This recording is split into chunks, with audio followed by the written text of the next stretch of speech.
سيدنا ونبينا محمد وعلى آله وصحبه ومن والاه.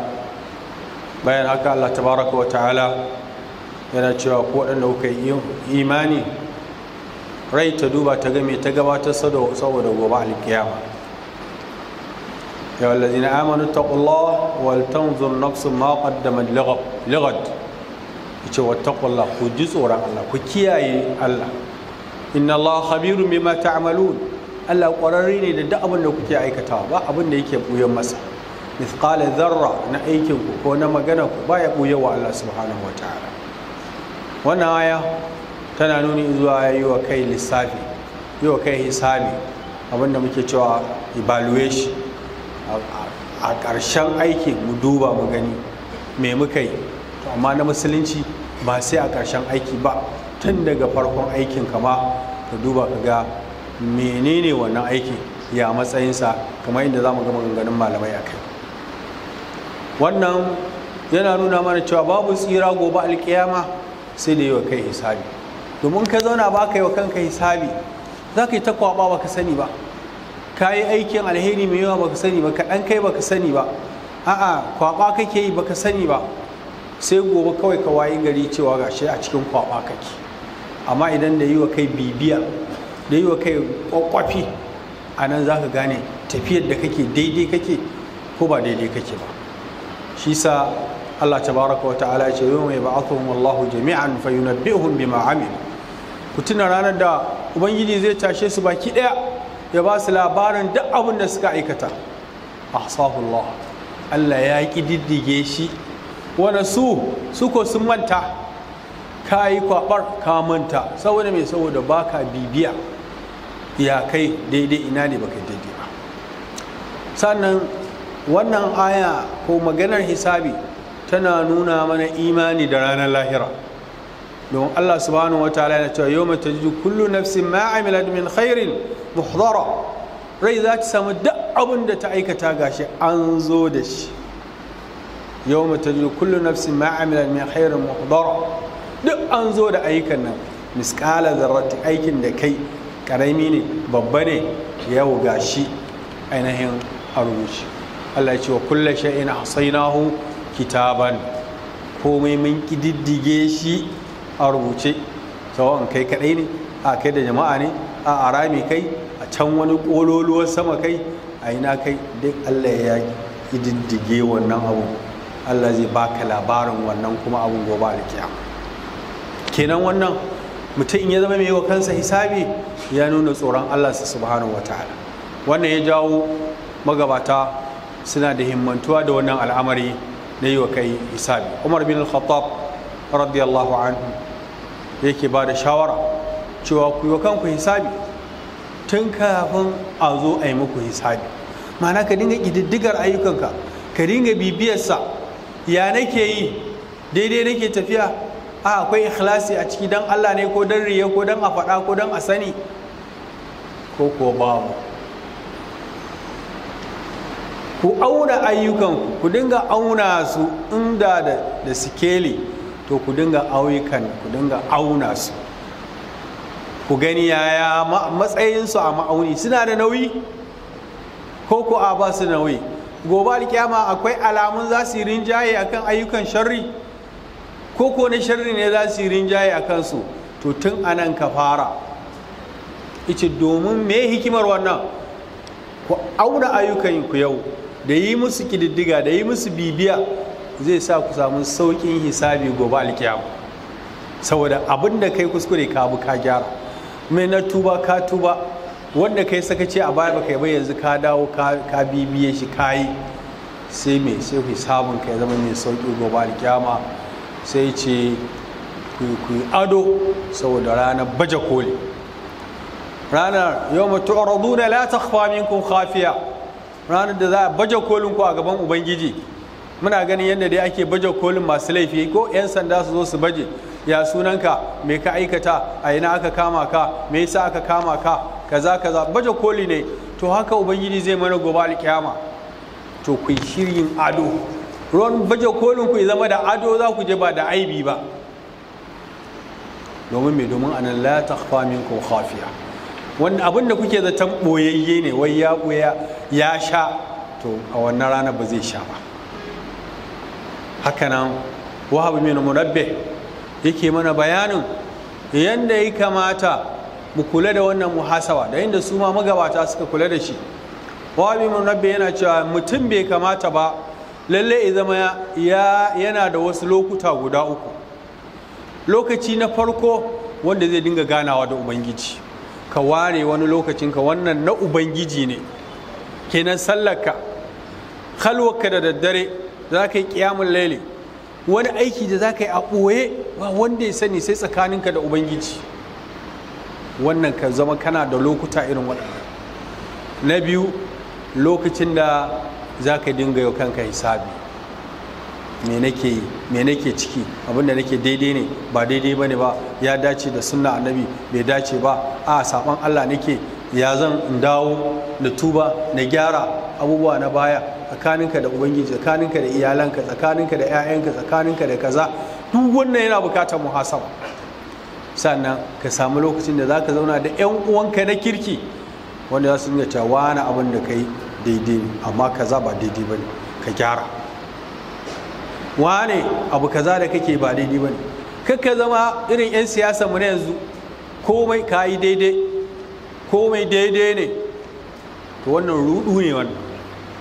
Ka zama kana da mutane a cikin mutanenka wanda ba za su ji tsoronka ba, sai dai su ji tsoron Allah, su gaya ma wane magana da ka faɗa kaza ba ta dace ba, zo ka gyara. Wane aikin da kai kaza ba daidai ba ne, gyara shi. Ku zama kana da wani komai matsayinka, komai waye kai, zama kana da wannan.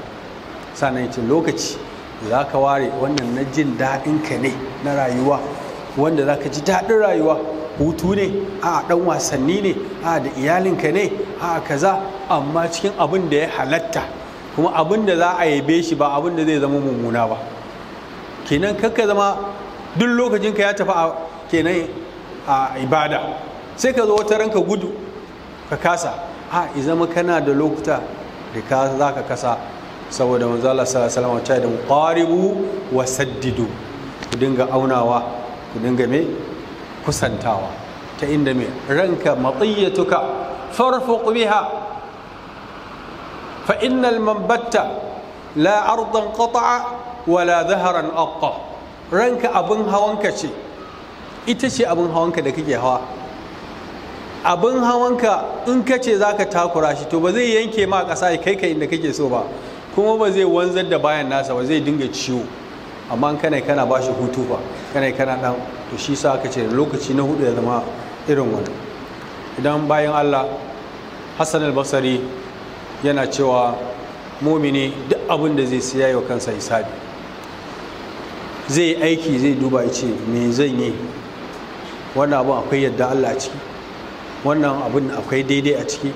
Magana da zai furta sai ya auna ta, wannan abin da zan furta alheri za ta jawo ko shari za ta jawo, ta inda a gurin Allah ba za ka yi laifi ba, a gurin bayan Allah ma ba za ka yi laifi ba. Domin yan wata kalmar da za ka gaya wani sai ta haifar da gaba tsakaninka illa ma sha Allah, amma wani alherin kuma da za ka gaya masa sai ya haifar da zumunci da ƙauna a tsakaninku illa ma sha Allah. Wannan shine muhimmanci ka dinga aunawa. Sannan abincin da za ka ci ya yake, na halal ne ko na haramun ne, ce ka dinga aunawa. Abin da za ka sha, rai me za ki sha, ina kika samu, na halal ne ko na haram ne, ka dinga aunawa. Wannan duk yana cikin mai yi wa kai muhasaba, domin kamar yadda Imam al-Ghazali ya ce rahimahullahu ta'ala, babu wani daga cikinmu gobe alkiyama fajiri ne ko na kirki ne sai ya zargi kansa gobe alkiyama. Duk aikin alherin da kai sai ka zo ka zargi kanka.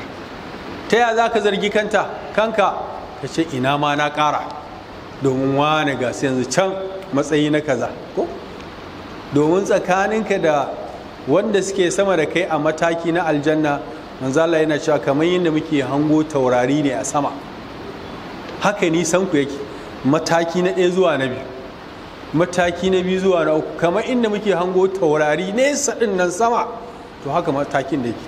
Kai kana mataki na ɗaya sai ka ci ina ma na yi aiki na ina mataki na biyu, kana na biyu ka ce ina ma ina na uku. Haka Isa ya ce babu wani wanda zai zo gobe alƙiyama sai ya ce ina ma komai aikinsa na alkhairi. Kamar alhaji ne da ya je da guzurinsa ko aikin hajji, yana ta ganin ya je da guziri da yawa, ya sai wannan ya ƙarshe sai ya gama sayayya sai kuma ya ga wasu abubuwan da yake su, ce ka ina ma na zo da kuɗin da suka fi wannan, ya zan in ciro kuɗi, ya zan aiko min da kuɗi. To kaga a nan duniya zai yi, amma lahira fa babu wani abu ko abin da ka je da shi shikenan abin da ka je da shi. Don haka kenan kowa ya kokari ya ga cewa ya handima da yawa na daga cikin ayyukan alkhairi, ta inda cewa da izinin Allah ko da ya ji cewa ina ma na ƙara da yawa, to alhamdulillah dai halin da yake ciki zai gode wa Allah subhanahu wa ta'ala. Idan bayan Allah za mu yi muhasaba a ayyukanmu na duniya, wanda in mai ɗan kasuwa ne in ya fita sai da kaya sai ya tunanin na ci riba ko ban ci riba ba. In ya tashi daga kasuwa sai ya zauna ya yi lissafi nawa na samu nawa na faɗi in akwai faɗuwa. In ya faɗi ya ji cewa ya zan gyara gobe ba zan kuma faɗuwa ba. In riba ya ci ya zan gyara gobe ƙara cin riba wacce ta fi wannan. To idan za mu yi wannan aikin duniya, kamfanoni haka suke yi, ma'aikatan gwamnati haka suke yi, a ƙarshen shekara duk a zauna a lissafe-lissafe ina aka yi kaza ina aka yi kaza ina aka yi ɗan kaza a gyaggyara, ɗan lissafe-lissafe a sossoke a har haɗa. To ya kamata a ƙarshen shekarar nan ta hijiriya da za mu shiga, da ta zo ƙarshe mu ƙoƙari mu gyara al'amuranmu. Ina muka yi sakaci a cikin shekara, mu ƙoƙari mu gyara. Wani abubuwa ne ba mu yi su ba, yanzu mu dawo mu yi. Wani abubuwa za mu ƙoƙari mu ƙara bayan wanda muka yi, wanda muna ganin mun yi wani ƙoƙari domin mu ƙara gobe mu samu riba ta lahira, to mu ƙoƙari mu ƙara tsakaninmu da Ubangiji, tsakaninmu da iyayenmu, tsakaninmu da iyalanmu, tsakaninmu da 'ya'yanmu. Duk wannan abu ne da ya kamata mu zauna mai lissafi, kamar yadda kasuwa, ɗan kasuwa, kamfani, gwamnati suke zauna suna lissafe-lissafe a ƙarshen shekara. To namu lissafin mu a matsayinmu na musulmi shine aula, domin gina gobanka ne gobe alkiyama. Allah subhanahu wataala ya ba mu iko akan haka. اللهم هدنا فيمن هديت وعافنا فيمن عافيت وتولنا فيمن توليت وبارك لنا فيما أعطيت وقنا واصرف عنا شر ما قضيت فإنك تقضي ولا يقضى عليك إنه لا يذل من واليت ولا يعز من آديت. اللهم لا منجا ولا ملجأ منك إلا إليك. اللهم اقسم لنا من خشيتك ما تحول به بيننا وبين معاصيك، ومن طاعتك ما تبلغنا به جنتك، ومن اليقين ما تحول به علينا مصائب الدنيا. ومتعنا اللهم بأسمائنا وأبصارنا وقواتنا ما أحييتنا، واجعله الوارث منا، واجعل ثارنا على من ظلمنا، وانصرنا على من عادانا. اللهم ارفع عنا البلاء والغلاء والزلازل والمحن والفتن ما ظهر منها ما بطن. اللهم صل وسلم على النبي المصطفى محمد صلى الله عليه وسلم. اللهم صل على محمد وعلى آل محمد كما صليت على إبراهيم وعلى آل إبراهيم إنك حميد مجيد. وبارك على محمد وعلى آل محمد كما باركت على إبراهيم وعلى آل إبراهيم إنك حميد مجيد. وارض اللهم عن الخلفاء الراشدين أبي بكر وعمر وعثمان وعلي وعن سائر الصحابة أجمعين.